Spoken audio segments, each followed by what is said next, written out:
محمد وبارك وسلم اللهم صل على سيدنا محمد وعلى ال سيدنا محمد وبارك وسلم. جیسے ہم لوگ کل پیج نمبر 283 پر تھے، 283 پر. ٹھیک.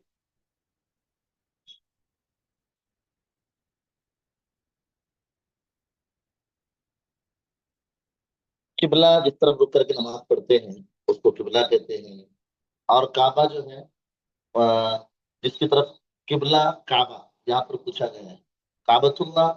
یہ کعبہ جو ہے ہمارا جس طرح ہم لوگ اس کو اس طرح سمجھیں کہ قبلہ تو جس طرف رک کر کے نماز پڑھتے ہیں اس کو قبلہ کہتے ہیں. کعبہ اس گھر کو کہتے ہیں جس گھر کی طرف رک کر کے نماز پڑھتے ہیں. جی سمجھ میں آ گیا؟ قبلہ جس طرف رک کر کے نماز پڑھتے ہیں، کعبہ اس گھر کو کہتے ہیں کہ جس طرف رک کر کے نماز پڑھی جا رہی ہے.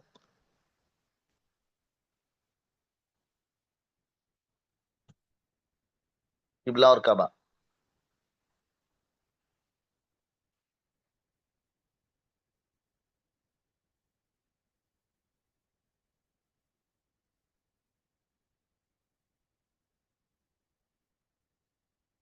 مسجد اقصی کے بارے میں جو ہے وہ ابھی نہیں انشاءاللہ، کیونکہ مسجد اقصی کا جو ہے وہ بھی جس طرح مسجد نبوی کا ہے. مسجد اقصی کی تو ایک لمبی تاریخ ہے، کئی انبیاء سے سلسلہ جڑا ہوا ہے. انشاءاللہ پھر کبھی الگ سے اس کی کلاس لی جائے گی. مسجد اقصی یہ بیت المقدس جو ہے اب وہاں پر جو ہے کئی انبیاء علیہ السلام کی سیرت اس سے جڑی ہوئی ہے. اب جیسے کہ آج پورے کے پورے یہود اس کے پیچھے لگے ہوئے ہیں، اور آج جس کے لیے غزہ، اہل فلسطین، اہل حماس سب کچھ اپنی بازی لگا کر، اپنی جان کی بازی لگا کر اور اپنے بچوں کو قربان کر کے کھانے تک جو ہے ملنا مشکل ہوا ہے، رہنے کے لیے گھر نہیں ہے. اس حالت میں اللہ کے اس قبلہ اول کو اور اللہ کے اس گھر کو بچانے کے پیچھے سب کچھ لگا دے رہے ہیں، اور اسلام کے اس کی بہت مضبوط تاریخ جڑی ہوئی ہے. سمجھو جس دن مسجد اقصی فتح ہو گئی اس وقت سے جو ہے دنیا کا نقشہ ہی پلٹ جائے گا. اتنا کافی آپ سمجھ جائیں. جی اب یہاں پر دیکھیں 283 سے جیسے ہم لوگوں کو سننا ہے. مسجد اقصی پہلے قبلہ تھا. مسجد اقصی پہلے قبلہ تھا. وہی اس طرف رک کر کے اللہ کے نبی صلی اللہ علیہ وسلم نے شروع میں 17 مہینے یا 16 مہینے نماز پڑھی ہے.